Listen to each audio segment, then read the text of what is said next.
Okay, welcome back to another quick review.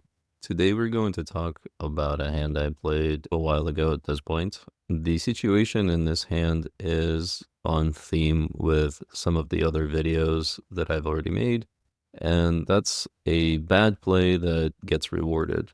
So in this case, the bad play is a Chitoi Riichi with no Dora, basically an empty Chitoi that gets chased by a really scary hand, but somehow manages to win and Ron, the player who is chasing. So let's take a look.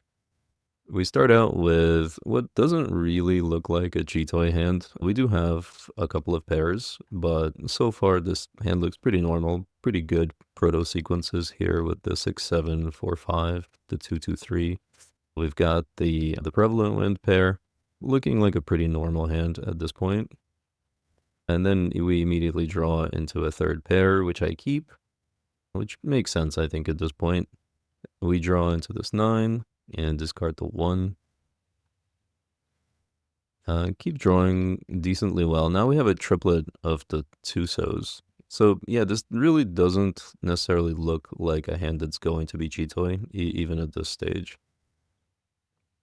Until we get to this point, we draw the 3s. Even now, I think the Chitoi probably shouldn't be on anybody's radar necessarily. This still looks like a pretty normal hand.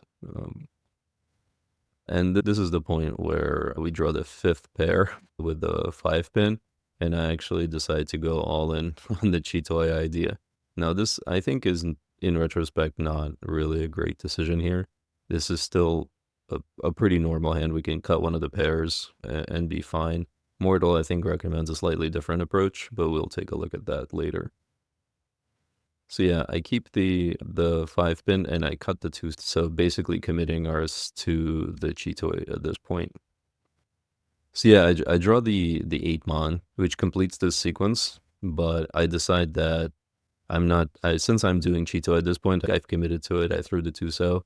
I'm not going to keep the sequence, and I throw away the 7-mon because I break up the sequence completely. And this is because the 7-mon's already been thrown by Toyman, so it's the least likely to actually create the pair. And yeah, we do get rewarded in the next turn. I draw the 4-pin, which gets us into Tenpai. I do not reach it at this point because the weight on the 8-mon is not really great. So I stay in Dama at this point and wait for a better draw, which I get the following turn. Or so it feels to me. So I draw this white dragon, which has not been cut at this point. So there are 3 of them. It's a completely live tile. So I decide to Riichi on this. Now, this is a pretty questionable decision as well, and I'll talk about why when we do the review afterwards. But let's take a look at what happens next. So we Riichi here, and it looks like Shimocha is folding. At least he throws a safe tile. Toyman seems to be folding, potentially. We don't really know as yet.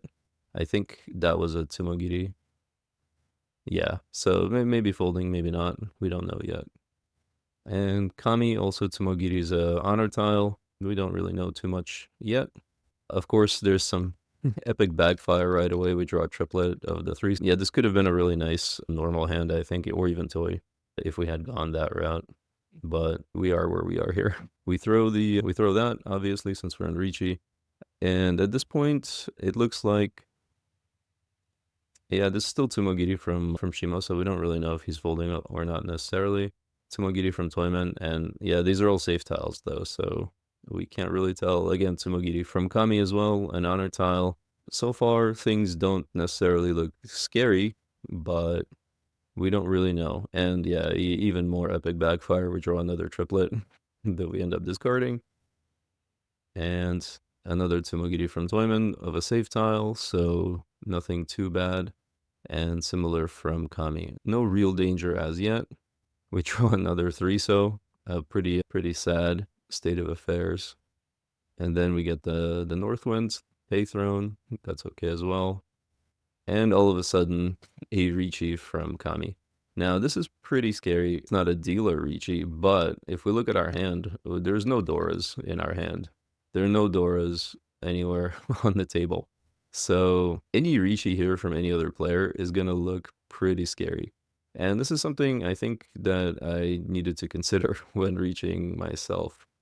But of course, I saw the Riichi button. I hit Riichi. Even though the weight is pretty terrible on this Cheetoid, there's no Dora in our hand, so the payoff is going to be best case scenario Mangan if we hit Uradora. But that's by no means guaranteed. So 3,900 points maybe is what we're looking at best case here. And a chase with what is probably a better weight from any of the other players who probably have Doras in their hands. So yeah, he chases with the Formon, and yeah, we get even more backfire with the two. We redraw into that again. Yeah, the Cheetoy was just a really bad decision here, I think.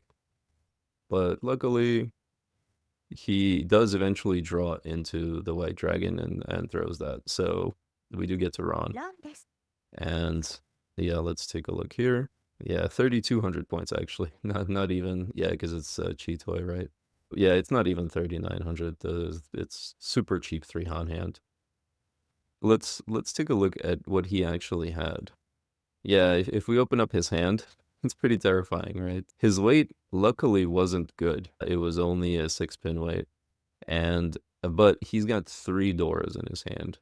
He also has 2 of the White Dragons in his hand. We were actually on a hell weight without realizing it. Though I think probably if we thought about it a little bit better, we probably would have known that was likely to be the case. But in any case, let's take a look at what Mortal thought about this game, and we'll discuss more of the details in that review. Okay, now let's take a look at this hand in Mortal and see what Mortal thought about our play. Right off the bat, it doesn't really like my discard of the Ton. It prefers to throw the 1-pin. I think we normally throw the Guest Wind over a Terminal, but I guess it's a little bit of a moot point here. They're both fairly useless tiles, and we throw both of them fairly quickly. So yeah, the 1-pin goes next, and Mortal approved. Discard there. Then we throw away the other Terminal.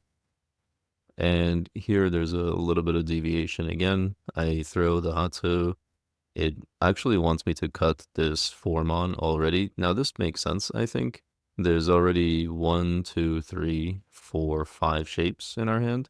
So the Formon is loose and is a dangerous tile, so we should probably be throwing that. There's actually maybe 6 shapes even, because we just drew a third, too, so this can be 2 shapes, potentially. So yeah, definitely should be throwing the Formon here, I think, but I threw the Hatsu. Yeah, then I do cut the loose 4. And here's the Cheetoy decision that I made. Mortal does not like this decision at all. Yeah, it puts absolutely no weight on throwing the Tuso. It thinks this is terrible. It actually wants to cut the sequence, which is interesting. So it wants to start with the more dangerous 6-mon and keep all the pairs. So I guess it's keeping the Cheetoy possibility. It's keeping the 5 pairs, but it's getting rid of our best sort of sequence candidate, this 6-7-mon. So that's interesting. I would have probably maybe considered cutting a pair here over if I decided not to go with Cheetoy, but for a normal hand, I would probably maybe consider cutting the pair, but it seems like the better choice is to cut the sequence, which makes sense, I think, now that I review it. And so here we actually, there's some backfire on the Mortal decision as we draw into that sequence and complete it here. However, of course, I'm already committed to the Cheetoy, and I just cut the sequence anyways. So yeah, it really would have made more sense to cut the sequence right from the get-go, even though we drew into it and completed it, because yeah, with the Cheetoy, it doesn't make sense. Yeah, Mortal recommends actually cutting the 4-pin here, and keeping the Cheetoy dream alive, but also keeping our sequence and still having a chance at a normal hand. Of course, yeah, there's again backfire on the Mortal decision, at least from my perspective, because I've committed to the Cheetoy, right? And the 4-pin that Mortal said cut actually draws into the pair. And here, yeah, at this point, Mortal understands the plan. And yeah, it agrees. At this point, we've got Cheetoy, so let's go cut this 6. We're in Tenpai for the 8-mon. It does not like the Riichi, so that was at least something I did correctly here. And then, yeah, we skipped the pawn. It doesn't want to go for... And then when I draw into the Haku, it actually doesn't like the Riichi very much. When I was making this play, I was actually, I think, pretty happy to draw into the Haku, which was completely live, thinking that, well, this is a great weight, so I'm going to Riichi on this, and of course somebody's going to throw it. However, this is really not the case in most plays. Now, this may work, I think, at lower levels, but definitely not in the Jade Room with the good players. So you're very unlikely to see a dragon tile that's never been cut actually get cut later on in the game. Most likely, if you haven't seen it being discarded at this point, there's a pair or even a triplet in somebody's hand. And if they draw into it later and they also don't see it being cut, they're gonna hold it. It's unless they have some kind of monster hand and they just have to push.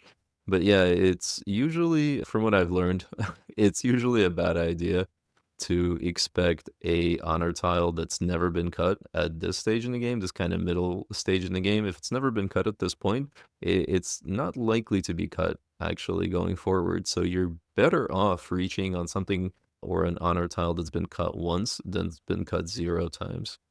And yeah, since we've looked at this player's hand, there is a pair of these Haku white dragons in his hand, as expected. So yeah, I reach you on the 8-mon and I get to Ron. So this is the lesson that I think you can take away from this kind of play is that it did work out, and so it seems maybe pushing for Chitoi here was the right idea. However, reviewing this game afterwards, we can clearly see all the places where this went wrong, and some of the danger signs here, obviously, we do not have any door in our hand. Right away, this is probably not a Chitoi hand that you want to Riichi. It's a really bad weight and made worse by the fact that the white dragon's never been cut. So it's really unlikely where we ended up on a hell weight, which we should have expected. And so having a little bit more experience now, since I've played this maybe a month ago, I've been playing and reading up on Mahjong since. So at this point, I think I wouldn't make a play like this. So I think it's nice to review this old play and just to show off the kind of mistakes that you might end up making. And this will probably work a lot more often and at lower levels like gold room, silver room, something like that. But it will definitely hurt you on average, I think, in the Jade room if you make plays like this. Anyways, hopefully this was useful and let me know what you think in the comments, and I'll see you in the next one.